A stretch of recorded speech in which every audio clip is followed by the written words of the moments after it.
নমস্কাৰ আপোনালোকে চাই আছে অসম সংবাদ 24 ঘণ্টা। আজি আমি অসম সংবাদ 24 ঘণ্টায় আহি উপস্থিত হৈছোঁ শ্বহীদ নগৰী ঢেকিয়াজুলিত আৰু শ্বহীদ নগৰী ঢেকিয়াজুলিৰ মাজমজিয়াত 15 নং ৰাষ্ট্ৰীয় ঘাইপথৰ দাঁতিত নতুনকৈ নিৰ্মাণ কৰা হৈছে শ্ৰী শ্ৰী মা শ্যামাকালী মন্দিৰ।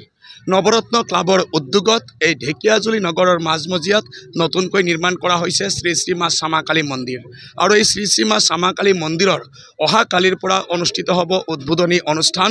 অহাকালি অৰ্থাৎ 4 মাৰ্চৰ পৰা 6 মাৰ্চ তাৰিখলৈকে 3দিনীয়া কাৰ্যসূচীৰে এই মন্দিৰৰ উদ্বোধনী অনুষ্ঠান অনুষ্ঠিত কৰা হ'ব। আমি দেখুৱাই আছোঁ সামগ্ৰিক পৰিৱেশ। এয়া হৈছে ঢেকিয়াজুলি নগৰৰ 15 নং ৰাষ্ট্ৰীয় ঘাইপথৰ দাঁতিত নৱৰত্ন ক্লাবৰ উদ্যোগত নিৰ্মাণ কৰা শ্ৰী শ্ৰী মা শ্যামাকালীৰ মন্দিৰ। আমি ইতিমধ্যে সোমাই আহিছোঁ মন্দিৰৰ ভিতৰলৈ আৰু এই মন্দিৰ ভাগি নৱৰত্ন ক্লাবৰ উদ্যোগত নিৰ্মাণ কৰি উলিওৱা হৈছে শ্ৰী শ্ৰী মা শ্যামাকালীৰ মন্দিৰ আৰু এই মন্দিৰ নিৰ্মাণ কৰিছে ৰাজস্থানৰ যিসকল শিল্পীয়ে এই মন্দিৰ নিৰ্মাণ কৰিছে।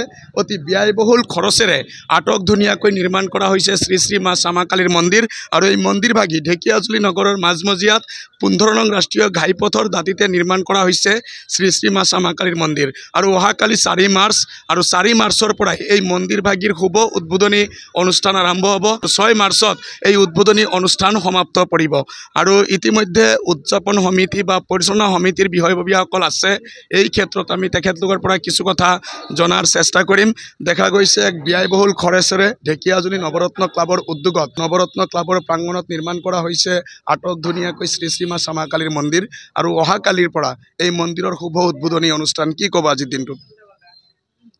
জয় জয়তে মাৰ চৰণত শত শত প্ৰণাম। আজি আমি বহুত আনন্দিত যে এই পুখুৰীত এটা মা কালীৰ মন্দিৰ সাজি ওলোৱা হ'ল। ইয়াৰ কাৰণে বহুতৰ অৱদান আছে। প্ৰথমে এই মাটিত নৱৰত্ন ক্লাবৰ কেইজনমান যুৱকে ইয়াত মুলি বাঁহৰ বেৰ দি এটা কালী মন্দিৰ স্থাপনা কৰিছিল। তাৰপিছত ইয়াত মা স্বয়ং বিৰাজমান। নিজে নিজে অলিন্দ্ৰ মুছাৰী দেৱে এই মাটিটো নৱৰত্ন ক্লাবক লিখি দিলে। ইয়াৰ পিছফালে RSS বিশ্ব হিন্দু পৰিষদ বজৰং দল বহুতো মানুহৰ অৱদান আছে। সিহঁতক মই ধন্যবাদ আৰু প্ৰণাম জনাওঁ। সিহঁতৰ প্ৰচেষ্টাত আজি এই মন্দিৰটো আমি দেখিবলৈ পাই আছোঁ। দ্বিতীয়তে অশোক সিংঘল ডাঙৰীয়া দেৱ 4 আগষ্ট 1923 চনত হঠাৎ ইয়াত AJPৰ সভাপতি ৰাতুল কুমাৰ নাথ দেৱ আৰু উপাধ্যক্ষ মিউনিচিপালিটি বৰ্ডৰ তুলিকা শইকীয়ালৈ আহি ইয়াত ভূমি পূজন কৰি এটা মিটিং কৰিলে।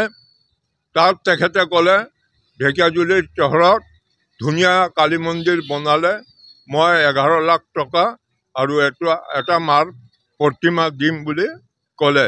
এইটোৱে আমাৰ প্ৰধান শক্তিৰ উৎস। এই প্ৰেৰণা পাই আমি মন্দিৰ বনোৱা আৰম্ভ কৰিলোঁ আৰু সকলো ৰাইজৰ সহযোগিতাত এই মন্দিৰটো সম্পূৰ্ণ হৈ উঠিল।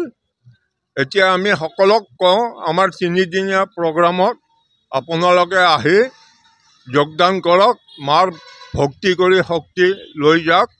4 তাৰিখে আমাৰ পূজা আৰম্ভ হ'ব।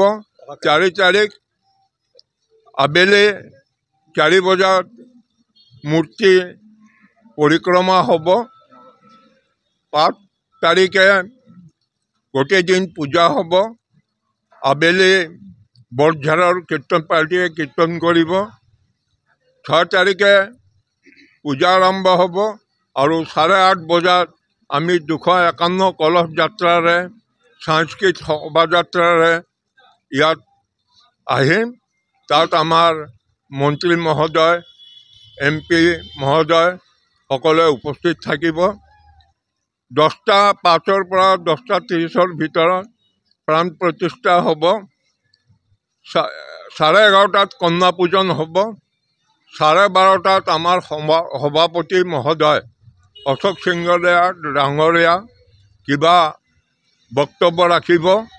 তাৰ কাৰণে আমি ৰাজহুৱা মিটিঙৰ আয়োজন কৰিছোঁ। দুপৰীয়া 1:30টাৰ পৰা প্ৰসাদ বিতৰণ হ'ব।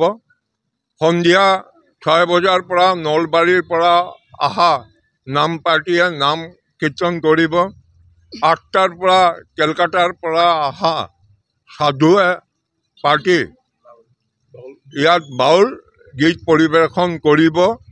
এই 3দিনীয়া অনুষ্ঠানত আপোনালোকে সপৰিবাৰে সদলে আহি অংশগ্ৰহণ কৰক। এইখিনিয়ে ক'লে। জয় মা কালী। হয়, ইতিমধ্যে শুনিলে উদযাপন সমিতিৰ বিষয়ববীয়াই কথাখিনি জনালে। 3দিনীয়া কাৰ্যসূচীৰে অনুষ্ঠিত হ'ব এই মন্দিৰৰ প্ৰাণ প্ৰতিষ্ঠা অনুষ্ঠান আৰু তাৰ কাৰণে প্ৰস্তুতি সম্পূৰ্ণ হৈছে। ঢেকীয়াজুলি নৱৰত্ন ক্লাবৰ উদ্যোগতে নিৰ্মাণ কৰা হৈছে শ্ৰী শ্ৰী মা শ্যামা কালীৰ মন্দিৰ আৰু ঢেকীয়াজুলি নগৰৰ মাজমজিয়াত নিৰ্মাণ হৈছে এই মন্দিৰ 15 নং ৰাষ্ট্ৰীয় ঘাইপথৰ দাঁতিত। আৰু অহাকালিৰ পৰাই অনুষ্ঠিত হ'ব ইয়াৰ উদ্বোধনী অনুষ্ঠান, অৰ্থাৎ ইয়াৰ যি মন্দিৰ উন্মোচনী অনুষ্ঠান। আৰু ইয়াতে আছে স্থানীয় বিশিষ্ট সমাজকৰ্মী ৰাতুল কুমাৰ নাথ। আমি তেখেতৰ পৰাও এই বিষয়ে কিছু কথা জনাৰ চেষ্টা কৰিম। এক আকৰ্ষণীয় মন্দিৰ ইয়াত নিৰ্মাণ কৰি তোলা হৈছে ঢেকীয়াজুলি নগৰৰ মাজমজিয়াত। কি ক'ব আজিৰ দিনটোত? আপোনালোকলৈ ধন্যবাদ জনাইছোঁ। আমাৰ নিৰ্মাণ কমিটিৰ সাধাৰণ সম্পাদক মহাবীৰ চেতিয়া ডাঙৰীয়াই গোটেই কথাখিনি ক'লেই। নতুনকৈ ইয়াত সংযোজন কৰিব লগা তেনেকুৱা বিশেষ নাই, কিন্তু আমি সকলোৱে আনন্দিত আৰু প্ৰস্তুতি সকলো সম্পন্ন হৈছে। ঢেকীয়াজুলিবাসী সকলো ৰাইজৰ, সকলো ধৰ্মপ্ৰাণ ৰাইজৰ, ইয়াৰ সকলো ব্যৱসায়ী, বিশিষ্ট ব্যক্তিসকল, বিভিন্ন পৰিসৰৰ ৰাইজ এই অনুষ্ঠানটোৰ লগত জড়িত হৈছে। চেতিয়া ডাঙৰীয়াই কৈছে যে ইয়াৰ মূল উৎস সাহস দিয়া ব্যক্তিজনেই হ'ল আমাৰ মাননীয় বিধায়ক তথা অসম চৰকাৰৰ কেবিনেট মন্ত্ৰী সিংঘাল ডাঙৰীয়া। তেখেতে সেই মিটিঙত ময়ো উপস্থিত আছিলোঁ।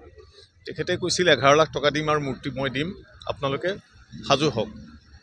আৰু এইখিনিতে সেই সাহস পালোঁ।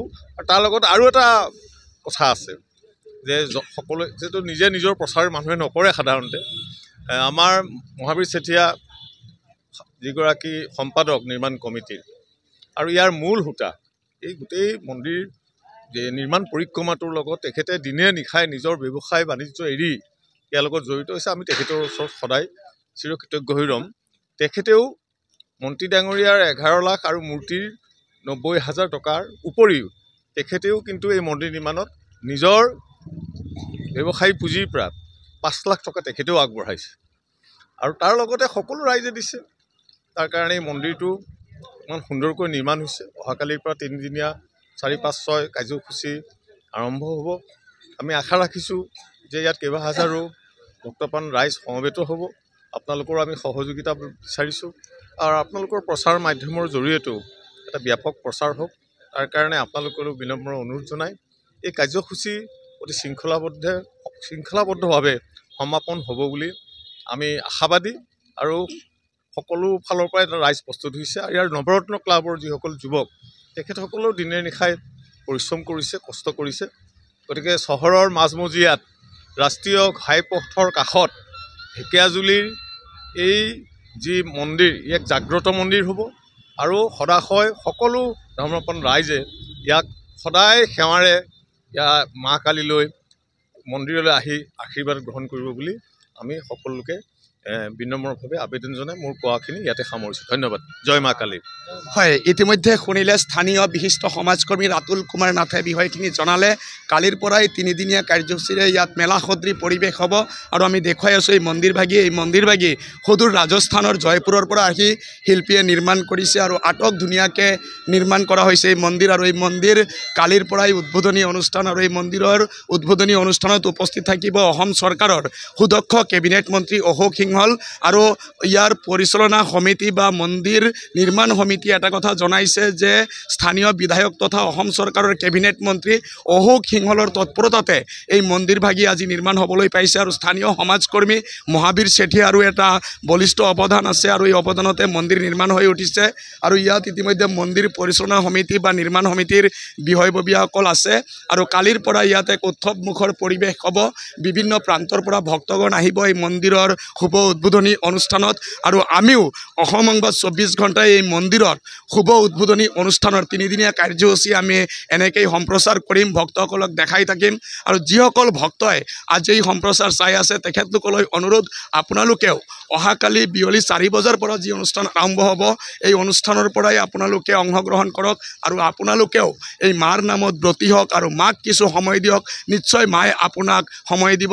আপুনি যদি ঈশ্বৰক কিবা দিয়ে নিশ্চয় আপোনাক ঈশ্বৰেও দিব আৰু তাৰেও আমি কামনা কৰিছোঁ। আৰু অহাকালিৰ পৰাই এক উৎসৱমুখৰ পৰিৱেশ হৈ পৰিব নৱৰত্ন ক্লাবৰ প্ৰাংগণ। আৰু আমি দেখুৱালোঁ সামগ্ৰিক পৰিৱেশ। আৰু এই মন্দিৰ হৈছে জয়পুৰৰ শিল্পীৰ দ্বাৰা নিৰ্মাণ কৰা মন্দিৰ আৰু এই মন্দিৰ শ্ৰী শ্ৰী মা শ্যামা কালীৰ মন্দিৰ। আৰু অহাকালিৰ পৰাই শুভ উদ্বোধনী অনুষ্ঠান 4 মাৰ্চ, 5 মাৰ্চ আৰু 6 মাৰ্চে ইয়াৰ উদ্বোধনী অনুষ্ঠান সমাপ্ত পৰিব। আৰু 3দিনীয়া পৰিক্ৰমাত 3দিনীয়া কাৰ্যসূচীত সকলোৰে সহযোগ বিচাৰিছে নিৰ্মাণ সমিতিয়ে, উদযাপন সমিতিয়ে, পৰিচালনা সমিতিয়ে। আৰু লগেদি আমিও আহ্বান জনাইছোঁ সকলো ৰাইজলৈ, আহক মন্দিৰৰ শুভ উদ্বোধনী অনুষ্ঠানত আপুনিও অংশীদাৰ হওক। সকলোৱে অসম সংবাদ 24 ঘণ্টা চাই থোৱাৰ কাৰণে মই প্ৰশান্ত বৈশ্যই ঢেকীয়াজুলিৰ নতুনকৈ নিৰ্মাণ কৰা শ্ৰী শ্ৰী মা শ্যামা কালী মন্দিৰৰ প্ৰাংগণৰ পৰাই সকলোলৈ ভক্তি ভৰা অভিবাদন জ্ঞাপন কৰিছোঁ।